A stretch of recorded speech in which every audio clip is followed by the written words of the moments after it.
You know, one thing I've seen consistently, especially working with executives, founders, and leaders, is that most people aren't held back by lack of ability. They're held back by fear, and more specifically, the fear of failure. Now, this is how I feel about it. I think we've misunderstood failure completely. We've turned it into something personal, something final, something that defines who we are. And because of that, people avoid it at all costs. They play it safe, they hesitate, they overanalyze. And in doing that, they never really give themselves the opportunity to succeed. Because my belief is this: failure is not the opposite of success. It's part of the process. It's required. If you look at anyone who has built something meaningful, they didn't get there without setbacks. They didn't get there without things going wrong. They didn't get there without moments where they questioned everything. That's part of it.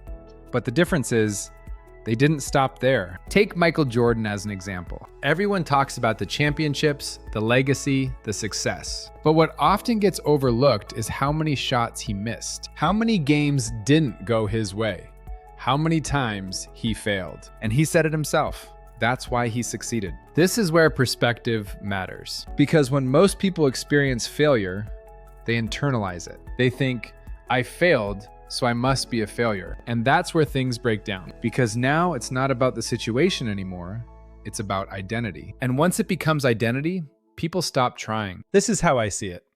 Failure is feedback. It's information. It's showing you exactly what didn't work, and more importantly, why it didn't work. If you approach it that way, it becomes one of the most valuable tools you have. Every time something doesn't go the way you expected, you have a choice. You can either step back, learn from it, adjust, or you can walk away. And most people walk away too early. Not because they can't figure it out, but because they don't want to feel like they failed again. But resilience isn't built when things are easy. It's built in those moments. When something doesn't work, and you decide to go again anyway. When you take a step back, look at what happened, make the adjustment, and move forward. This is where real growth happens, not in success. In the process of figuring things out, my belief is that every failure moves you forward, if you let it. It gets you closer.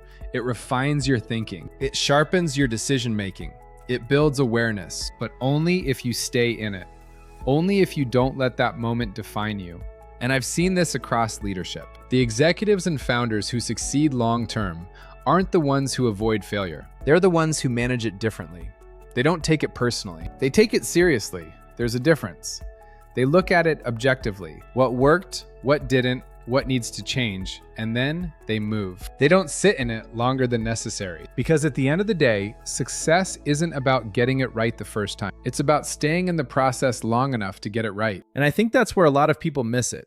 They expect the first attempt to work. And when it doesn't, they step back. They question themselves. They lose momentum. But if you shift your perspective and you start to see failure as part of the process, everything changes. Now it's not something to avoid. It's something to use. You start asking better questions. You start making better decisions.